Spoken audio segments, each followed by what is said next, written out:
रुकिए, अगर आप SGPGI नर्सिंग ऑफिसर 2026 की प्रिपरेशन कर रहे हैं तो ये अपडेट आप मिस करना ना भूलिए। जी हाँ, सोशल मीडिया पर हर जगह एक ही चर्चा चल रही है। क्या SGPGI एग्ज़ाम अब की बार 2 टायर एग्ज़ाम में होने वाला है?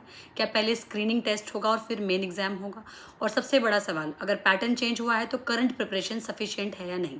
अगले कुछ मिनट्स में हम फैक्ट्स, रिस्पॉन्सिबिलिटीज़, प्रिपरेशन स्ट्रैटेजी और इन्हीं सब के बारे में बात करेंगे। वीडियो अंत तक देखिए क्योंकि एंड में आपके लिए एक बहुत इंपॉर्टेंट न्यूज़ होने वाली है। तो चलिए शुरू करते हैं। नमस्कार aspirants, welcome back to career connects nursing. And then आज हम शुरुआत करते हैं इसी टॉपिक के बारे में जो है SGPGI एस्पिरेंट्स जानना चाहते हैं। सोशल मीडिया, टेलीग्राम ग्रुप्स और यूट्यूब कमेंट्स में एक ही सवाल है बार बार, SGPGI nursing officer exam single stage होगा या 2 टायर एग्जाम होगा? कई कैंडिडेट्स इस कंफ्यूजन की वजह से अपनी प्रिपरेशन स्ट्रेटजी भी चेंज कर रहे हैं। कुछ लोग सिर्फ स्क्रीनिंग एग्जाम के लेवल पर पढ़ रहे हैं जबकि कुछ लोग डायरेक्टली मेन एग्जाम की प्रिपरेशन कर रहे हैं।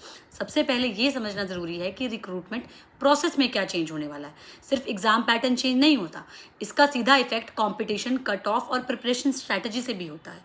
जी हाँ, अगर किसी रिक्रूटमेंट में 2 टायर एग्जाम होता है तो कैंडिडेट्स को 2 अलग अलग चैलेंजेस फेस करने पड़ते हैं। पहला चैलेंज होता है इनिशियल स्टेज को क्वालिफाई करना और दूसरा होता है फाइनल मेरिट लिस्ट में अपनी पोजीशन लेके आना। यही वजह है कि एस्पिरेंट्स को अभी से स्मार्ट प्रिपरेशन अप्रोच फॉलो कर लेनी चाहिए। दोस्तों, एक कॉमन मिस्टेक जो बहुत सारे कैंडिडेट्स करते हैं कि वो एग्जाम पैटर्न की स्पेकुलेशंस में इतना उलझ जाते हैं कि एक्चुअल प्रिपरेशन पर फोकस ही नहीं कर पाते।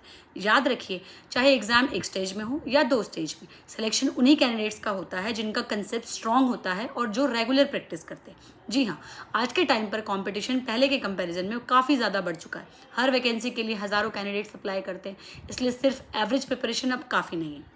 आपको स्ट्रेटजी के साथ प्रिपरेशन करनी होगी। अगर फ्यूचर में 2 टायर सिस्टम इंप्लीमेंट होता है तो इसका सबसे बड़ा बेनिफिट डिसिप्लिन कैंडिडेट्स को होगा क्योंकि 2 स्टेज पर होने वाले कंसिस्टेंट परफॉर्मेंस को एडवांटेज मिलता है।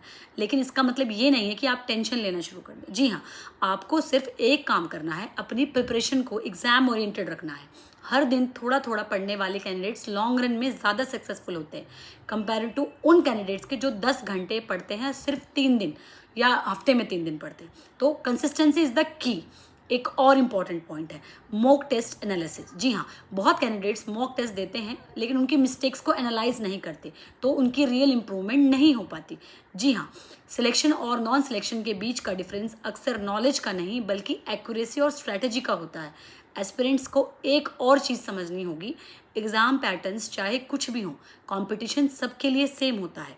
अगर आप अभी से डिसिप्लिन रूटीन फॉलो करते हैं, रिवीजन शेड्यूल मेंटेन करते हैं और प्रीवियस ईयर ट्रेंड को समझते हैं तो किसी भी पैटर्न में परफॉर्म कर सकते हैं। जी हाँ, सोशल मीडिया पर आने वाली हर न्यूज़ को फाइनल मान लेना भी एक बड़ी मिस्टेक है।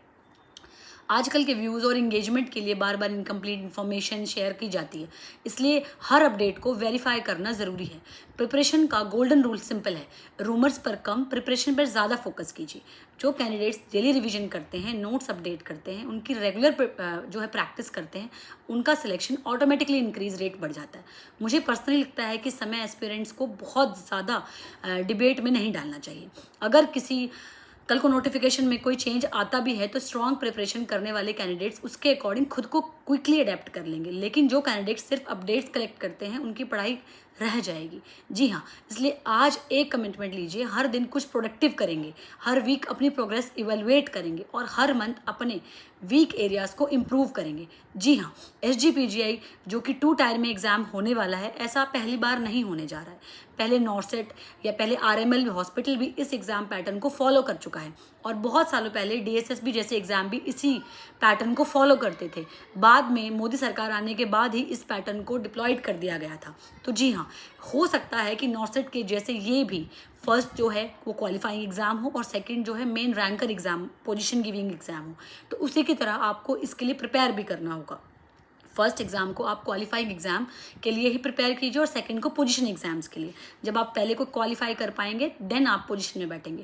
तो जहाँ तक है 85% जो मेरिट है उसके हिसाब पे ही क्वालिफाई जो है एग्ज़ाम करेंगे कैंडिडेट्स और उसके हिसाब से ही नेक्स्ट में बैठेंगे। इसी पैटर्न को या कंपटीशन को हार्ड करने के लिए ही SGPGI ने जो ये है इसको एडवर्टाइज़ किया है। अभी एडवर्टाइज को पूर्णतः उन्होंने सिर्फ न्यूज़पेपर में दिया है, अभी उनकी वेबसाइट वगैरह पे इसके लिए जो प्रॉपर कंफर्मेशन है वो आना ज़रूरी है।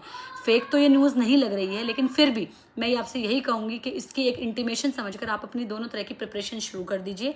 और अच्छे से, अगर एग्ज़ाम 2 टायर में होता है तो हो सकता है ये आपके लिए ज़्यादा बेटर हो, क्योंकि जो आधे कैंडिडेट्स हैं जो पहले ही कहते हैं ना छटनी हो जाती है, उनकी पहले ही छटनी हो जाएगी और जो मेंस में आप फिर है अच्छे से पोजीशंस ग्रैब कर पाएंगे। तो इसी तरह की और इन्फॉर्मेशन के लिए आप हमारे चैनल को सब्सक्राइब कीजिए और हमारी वीडियोज़ को लाइक एंड शेयर कीजिए। तो have a good day friends, thank you.